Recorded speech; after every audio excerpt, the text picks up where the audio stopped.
안녕하세요. 보건의쌤입니다. 1차 합격자 발표가 났죠. 1차 합격을 하신 선생님들 너무나 축하드립니다. 1차 합격 점수와 관련해서 많은 선생님들이 저에게 댓글을 달아주시는 걸 보면 1차 합격을 거의 문을 닫고 들어갔다, 점수 컷이 그렇게 높지 않다, 이런 걸로 많은 고민과 불안을 호소하시는 선생님들이 계세요. 그런데 1차 컷 점수를 높은 점수로 합격을 했든 정말 문을 닫고 들어갔던 크게 이제 상관이 없습니다. 1차 합격만 했으면 이제 2차에서 충분히 뒤집을 수 있기 때문에 1차 컷 점수에서 플러스 1점을 합격해서 너무 불안해요. 절대 이거는 불안한 점수가 아니라는 거, 저 역시도 문을 닫고 들어왔던 사람으로서 높은 점수에 있었던 선생님과 충분히 2차 점수에서 뒤집을 수 있기 때문에 절대 불안해하지 마시고 2차 면접 준비와 수업 실현에 좀 더 매진해서 열심히 하시기 바랍니다. 제가 오늘은 2020년대 큰 이슈였죠. 코로나19와 관련돼서 학교에서 느꼈던 점과 그리고 선생님들이 코로나19에 관련돼서 어떠한 점을 좀 더 생각하면 좋을지에 대해서 좀 알려드리려고 해요. 먼저 학교 감염병 예방이 왜 중요한지 선생님들께서 반드시 인지를 하고 계셔야 됩니다. 학교 감염병 예방이 중요한 거 선생님들 다 알고 계시죠? 간단하게 제가 설명을 해드리면, 첫 번째로는 인구의 25%에 해당하는 인구가 모두 학교에 오게 됩니다. 그래서 학교에서 감염병 예방을 하는 것이 인구의 4분의 1을 예방시킬 수 있는 거기 때문에 감염병 예방에 있어서 큰 효과를 볼 수 있는 거고요. 그리고 학교는 생애 주기별로 초등학교, 중학교, 고등학교 반드시 거치는 기관이기 때문에 초등학교 때부터 이루어진 체계적인 감염병 예방 교육은 더불어서 건강한 성인의 양성까지 되기 때문에 어느 때보다 감염병 예방 교육이 너무나도 중요한 이슈로 떠오르게 되었죠. 그리고 인구의 25%가 학교에 오기 때문에 그만큼 감염병에 취약할 수 있습니다. 왜냐하면 학교는 개인 생활이 아니죠. 집단 생활을 하고 있기 때문에 어떠한 집단보다도 감염병에 취약할 수 있어요. 그래서 학교에 감염병이 하나가 퍼지면 정말 급속도로 확산이 되기 때문에 학교 내에서 감염병 예방은 무엇보다 중요합니다. 또한 학교에서의 감염병 예방 교육을 통해서 학생뿐만 아니라 학부모까지의 교육 파급 효과가 있고요. 그런 파급 효과가 지역사회 건강 수준을 향상시키고 더불어서 이런 국가의 건강 수준까지 향상시키기 때문에 적은 비용으로 큰 효과를 볼 수 있다라는 장점 역시 있습니다. 특히나 이번에 코로나19 사태를 겪으면서 너무나 극명해졌습니다. 자, 코로나19의 가장 중요한 예방 수칙이 뭐였죠? 손 씻기와 마스크 착용, 기침 예절이었죠. 손 씻기, 마스크 착용, 기침 예절은 저희가 감염병 예방의 필수 교육 요소이기 때문에 매번 학교에서 빈발 감염병에 대한 예방 교육이라든지 학교에서 실시하는 보건 교육 내용 중에 반드시 포함되는 내용이었기 때문에 이런 보건 수업을 받았던 애들은 감염병 예방, 기침 예절, 손 씻기 당연하게 알고 있었을 텐데, 보건 교육이 체계적으로 이루어지지 않았던 우리 세대 아니면 좀 더 높은 세대 같은 경우는 뻔히 알고 있었던 내용이지만 생활 습관화가 이루어지지 않았기 때문에 지속적인 교육을 통해서 생활 습관화를 하도록 노력했었죠. 그렇기 때문에 지금 아이들의 그런 마스크 착용이라든지 손 씻기가 지금은 너무나 생활 습관처럼 이루어졌기 때문에 감염병 예방 교육을 좀 더 체계적으로 철저하게 생애 주기별로 맞게 하는 것이 무엇보다 중요해졌습니다. 그래서 선생님들이 학교에서의 감염병 예방이 왜 중요한지, 그리고 그 감염병 예방의 중요성을 극대화하기 위해서는 어떠한 노력을 해야 되는지에 대해서 좀 알고 계실 필요성이 있어요. 학교의 감염병 예방은 크게 두 가지로 보면 됩니다. 첫째, 예방과 그리고 발생했을 때의 대처. 자, 예방적인 측면에서 보면 선생님들, 제가 예전에 면접다방 구성에 대해서도 말씀드렸듯이 예방에서도 학생, 학부모, 교사 측면으로 좀 나눠서 생각을 해보셔야 돼요. 학생 측면에 대해서는 초등학교도 있을 거고 중학생도 있을 거고 고등학생도 있을 텐데, 이 아이들의 나이에 맞춰서 감염병 예방 교육을 어떻게 시킬 건지에 대해서 생애 주기별로 좀 생각을 해보셔야 돼요. 초등학생들은 이제 유치원에서부터 교육은 받아왔지만 세균, 바이러스, 눈에 보이지 않는 것들에 대해서는 의구심을 가질 수 있겠죠. 그러면 그것들을 어떻게 구체적으로 눈으로 보여줄 수 있을까? 있을까? 우리 몸에 세균과 바이러스가 들어왔을 때 뭐 열이 난다, 기침이 난다, 배가 아프다, 뭐 토를 한다, 이런 것들을 어떻게 보여주고 아이들에게 쉽게 다가가게 할 수 있을지에 대해서 생각을 해보세요. 그럼 감염병 예방 교육이 보건교사 고유의 교육이 아니죠. 왜냐하면 보건교사는 학교에 한 명이다 보니까 특정 학년을 대상으로 수업을 합니다. 초등학교 같은 경우는 5, 6학년이 대상이 되겠고, 중학생, 고등학생은 선택교과로 택한 학년에 대해서만 수업이 이루어지기 때문에 나머지 학년에 대해서는 일반 교과 선생님이나 담임 선생님이 시행을 하셔야 돼요. 보건교사가 하면 되잖아 라고 생각하시겠지만, 보건교사는 보건실 운영 및 보건실에 관련된 업무만 하기에도 너무나 바빠서 전 학년을 대상으로 교육하기가 쉽지 않습니다. 방송교육이나 뭐 가정통신문 배부나 이런 전 학년으로 대상을 할 수 있는 통합교육은 할 수 있지만, 정말 실질적인 교육이 이루어지기 위해서는 각 반을 대상으로 교육을 하는 게 제일 좋기 때문에, 내가 맡고 있는 학생들 뭐 1, 2, 3, 4, 5, 6학년에 대해서 어떻게 감염병 예방교육을 효과적으로 할 수 있는지에 대해서 한번 감염병 예방교육에 대한 1차시 한번 뿌려보는 것도 좋을 것 같아요. 두 번째로는 학부모 측면이 있겠죠. 학부모에 대해서 교육을 어떻게 시행할까? 대표적으로는 가정통신문이 있습니다. 가정통신문으로 코로나19 바이러스에 대한 특징과 전파 경로, 그리고 예방 방법에 대해서도 설명해 줄 수 있겠고, 유튜브 채널도 소개시켜 줄 수 있겠죠.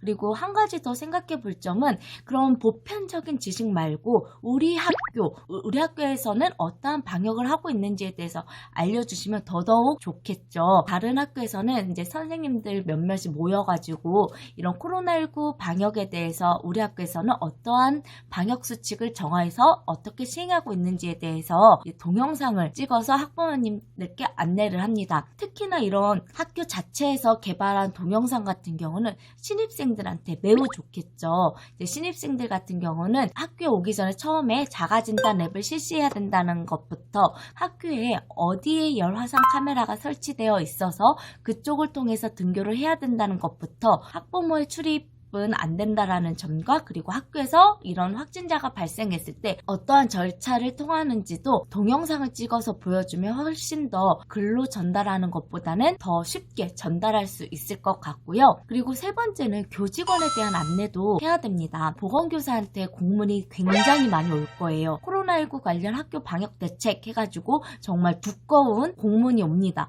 그러면 그거를 교사들에게 뭐 공람을 시켜줄 수도 있고, 학교 업무 메신저를 통해서 보여줄 수도 있지만, 담임 선생님뿐만 아니라 일반 교과 선생님들은 방역 대책뿐만 아니라 엄청난 양의 메신저가 오기 때문에 다 일일이 읽어보기가 솔직히 힘들어요. 그리고 원격 수업도 해야 되고 학부모님께 알려야 될 사항들도 많기 때문에 두꺼운 것을 그냥 띡 보내서 읽어보세요 하면 솔직히 읽을 선생님들이 많이 없다고 봅니다. 그래서 선생님들께서는 이런 두꺼운 양의 기본 방역 대책을 선생님들한테 어떻게 효과적으로 알릴 수 있을지에 대해서 생각을 해보셔야 돼요. 저 같은 경우는 그 방역 대책을 처음에 딱 읽어봤을 때 선생님들이 등교 전에는 어떻게 학부모님들한테 안내를 해야 되는지, 그리고 등교 후에 담임 선생님들의 역할은 무엇인지, 그리고 확진자가 발생했을 때, 의심 증상자가 발생했을 때 어떻게 대처를 해야 되는지부터, 그런 거에 관련된 것들을 인포그래픽으로 해서 선생님들의 안내 배부를 했었습니다. 인포그래픽만 해도 거의 7장 정도가 나왔던 것 같아요.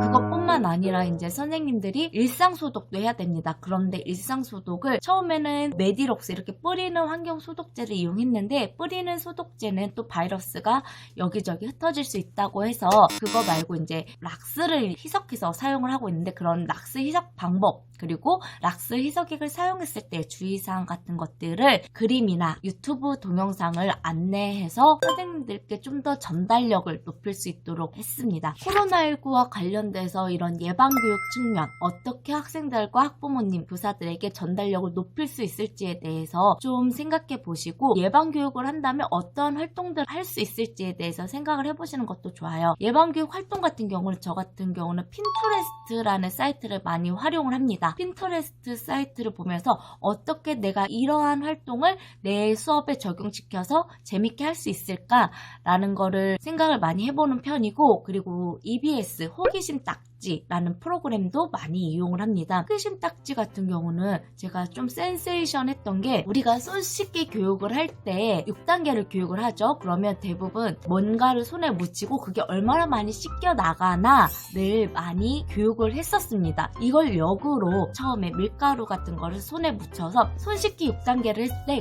군데군데 잘 발려지는지를 확인하는 것도 좋은 방법이겠다라는 생각이 들더라고요. 우리가 이렇게 손 씻기 6단계를 지켜야 되는 이유를 설명해 주는 것도 좋은 방법처럼 보였습니다. 그래서 선생님들도 유튜브라든지 구글링, 그리고 핀터레스트를 활용해서 좀 더 다양한 감염병 예방교육 활동 자료를 찾아보셨으면 좋겠고요. 그리고 교육청에서 내려오는 그 공문을 의사 전달을 어떻게 명확히 할 것인가를 생각해 보셔야 돼요. 감염병 예방 계획은 3월 초에 다 수립을 하게 되어 있습니다. 그래서 그거에 대해서 교직원분들께 안내를 해드리는데, 이런 코로나19와 같은 대대적인 유행 상황에서는 정말 보건실로 문의 전화가 빗발치듯이 옵니다. 이런 경우엔 어떡하죠? 저런 경우엔 어떡하죠? 이런 경우에 대해서 선생님께서 사전에 미리 안내를 잘 해주신다면 혼란과 혼선 없이 담임 선생님들께서도 학부모님들께 안내가 잘 나갈 거고요. 많은 양의 공문을 나만 알고 끄덕끄덕이 아니라 그것을 학교 내에 있는 모든 구성원들과 공유할 필요가 있으니까 그 공유를 어떻게 하면 효과적으로 전달할 수 있을지 꼭 생각해 보시기 바랍니다. 예방적인 측면에 대해서 살펴봤고, 그 다음에는 대처 방안이에요. 감염병 의심 증상이 나타났을 때 어떻게 대처할지에 대해서 흐름도를 머릿속에 딱 입력해 놓으셔야 돼요. 띠리리 담임 선생님한테 전화가 와요. 선생님, 우리 애가 기운도 없고 열을 재보니까 37.5도 이상이 자꾸 나와요. 어떻게 대처해야 되나요?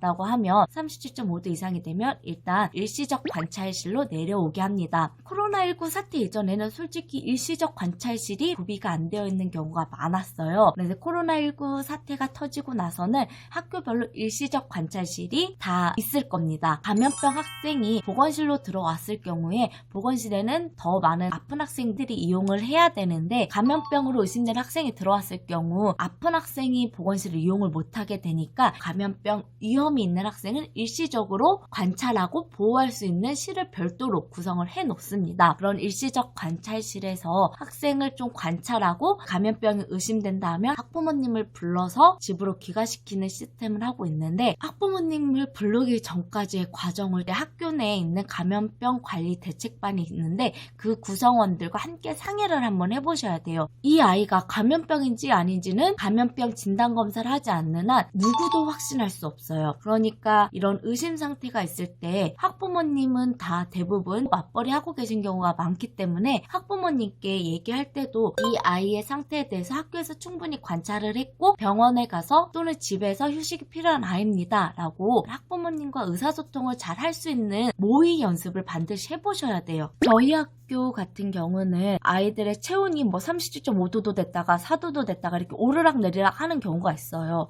근데 37.5도를 한번 딱 넘었다고 바로 집으로 귀가시키면 우리 아이 집에서는 열이 안 나요 라고 이렇게 말하는 경우도 많기 때문에 저희 학교 같은 경우는 관리자분들과 상의를 거쳐서 열이 오르락 내리락 하는 아이들은 일시적 관찰실에서 일단 경과를 지켜봅니다. 일시적 관찰실에서 있는 교사는 이제 학교별로 상의해요. 일시적 관찰실을 담당하는 교사를 딱 두는 학교도 있는 반면에 저희 학교 같은 경우는 열이 난다고 발견한 교사가 일시적 관찰실까지 담당을 하게 됩니다. 그 이유는 누군가를 한 명 또 지정하고 이렇게 하는 과정에서 그 아이가 정말 감염병이었을 경우에 확산되는 그런 전파 경로를 좀 차단하고자 반에서 그 아이를 발견한 교과교사나 담임교사가 그 아이를 담당하게 되고, 그럼 나머지 그 반 학생은 어떡하냐? 그 발견 즉시 교무실로 연락해서 이러한 상황이 발생되었으니 이 반 아이들을 담당할 수 있는 교사를 배치해 주십시오 하고 그 반 아이들을 맡기고 발견한 교사가 관찰실까지 담당을 하게 됩니다. 그래서 관찰실 내에서 체온을 측정하는데 체온 측정 시간은 뭐 10분에서 15분 간격으로 고막이나 비접촉 체온계를 사용해서 체온을 측정하도록 합니다. 37.5도가 9번 이상 측정되거나 아니면 계속 오르는 추세를 보이면 담임 선생님께 연락을 드려서 담임 선생님이 학부모님 학부모님을 호출하도록 되어 있고요. 학부모님이 와서 그 아이를 이제 선별진료소든지 아니면 일반 병원을 데리고 가서 진료를 보게끔 조퇴를 시키고 난 후에 일시적 관찰실을 담당했던 그 교사 역시 조퇴를 시켜서 하루 동안의 자신의 몸 상태 변화를 확인하도록 합니다. 그리고 나서는 이제 그걸로 끝이 아니라 보건교사는 감염병이 의심된 학생들에게도 손 씻기라든지 그 반의 일상 소독을 좀 더 열심히 하도록 안내를 드리고 마스크 착용 등의 개인위생 교육을 좀 더 철저히 달라고 안내를 합니다. 그리고 선생님들께서는 우리 학교 내 코로나19 발생 추이에 대해서 안내를 하실 필요성이 있는데 이때 중요한 점은 절대 개인정보가 누설되지 않도록 하는 게 너무나 중요합니다. 확진이 아닌 상태에서 예방적인 측면에서 학부모님께 안내가 나갈 때에도 정확한 특정인이 의심이 됩니다 라고 이렇게 보내시면 절대 안 돼요. 학교 내에서 감염병 의심 증상 사례가 속출하고 있다. 학부모님께서도 아이의 건강 상태를 좀 더 면밀히 확인해 주시고 혹시나 아이가 건강상의 이상 증상을 보인다면 학교에 보내지 말고 병의원이나 1339에 문의하여 선별진료소를 방문하고 학교에 올 수 있도록 안내를 해주셔야 됩니다. 자, 2차적 피해 예방이라고 하죠. 어떤 한 반에서 정말 확진자가 나왔을 때 그 확진자 학생이 다시 돌아왔을 때 감염병으로 인한 심리적 2차적 피해 예방을 해주셔야 돼요. 심리적 피해 예방은 무엇인지 학교 감염병에 대한 매뉴얼은 서울시 교육청 체육관광문화예술과 부서 업무방에 보면 찾아볼 수 있으니까 선생님들이 면접장에 가기 전에 반드시 꼭 확인하고 가시면 좋겠습니다. 코로나19와 관련해서 제가 느꼈던 감염병의 예방적인 측면과 대처 방안에 대해서 얘기를 해드렸는데 제가 딱 명확하게 답을 내리는 것보다 선생님들께서 다양한 방법으로 사고를 해보셨으면 좋겠어요. 한 가지 예를 들면 제가 이번 여름방학 때 일정 연수를 받았습니다. 일정 연수를 비대면으로 실시를 하다 보니까 시험은 보지 않았고 과제를 내는 방식으로 이제 시험을 대체했었는데요. 거기에서 과제 중에 이런 내용이 있었어요. 학교 감염병 예방을 위한 획기적인 방안이 무엇인지에 대해서 생각해보라는 문제가 나왔었는데 제가 그때 생각했던 게 여름방학 이전에는 이제 학생들이 학교 등교 전에 자신의 건강 상태를 체크하는 웹사이트 주소가 있었어요. 근데 그런 것들에 대해서 저는 이게 앱으로 개발되면 너무 좋겠다라는 생각을 가지고 거기에 대해서 막 그런 앱 개발과 이런 거에 대한 데이터가 바로 교육청으로 전송이 되고 통계하기도 쉽고 이런 거에 대해서 썼는데 실제로 정말 2학기 때 학교에 오니 정말 교육부 앱이 개발이 됐더라고요. 제 의견이 반영돼서 그런 거진 않을 테지만 선생님들께서도 좀 더 확장된 사고로 실현이 될지 안 될지 모르겠지만 생각을 구체적으로 해보시는 게 너무나 중요할 것 같아요. 예를 들면 이런 것도 있겠죠. 학생들의 감염병 예방 차단을 위해서 보건실 내로 감염병 의심 증상 학생을 들어오지 못하게 하고 있고 일시적 관찰실에 들어오게 하고 있는데 이런 일시적 관찰실이 거리적으로 밀접한 교실도 있고 떨어져 있는 교실도 있습니다. 그럴 경우에 태블릿 같은 것들이 일시적 관찰실에 있으면 어떤 학생이 입시를 했다고 거기에 입력을 하면 보건실에 그런 데이터가 전송이 되고 그 보건교사는 그 데이터 전송된 학생을 기반으로 그 학생들의 기저질환이라든지 그 학생과 관련된 정보를 또 전송해 줌으로써 최소한의 접촉으로 보건교사도 보호하면서 그 학생에 대한 건강 관련 정보도 주고받을 수 있는 시스템적인 것들도 개발하면 좋겠다라는 생각도 들었었고 그런 생각들을 가지고 있으면 선생님들이 실제 보건교사가 됐을 때 의견 개진을 통해서 바뀔 수 있는 부분이고 충분히 우리가 가지고 있는 시스템으로 개선을 할 수 있는 문제니까 정말 다양한 방법으로 사고를 해보십시오. 정말 틀에 박힌 대답하지 않으셨으면 좋겠어요. 무슨 감염병 대책 관련 기구를 만들겠습니다. 이런 거는 너무 뻔히 만들어진 답안이고 정말 감염병 예방을 위해서 어떻게 소통할 수 있을지 학부모의 의견을 어떻게 반영할 것이며 교사들의 그런 고충들은 어떻게 반영할 것이며 그 중심에 있는 보건교사는 어떻게 컨트롤을 할 수 있을지에 대해서 다양하게 뚫려있는 사고를 가지고 생각해 보셨으면 좋겠습니다. 그럼 면접 준비 열심히 하시고 안녕.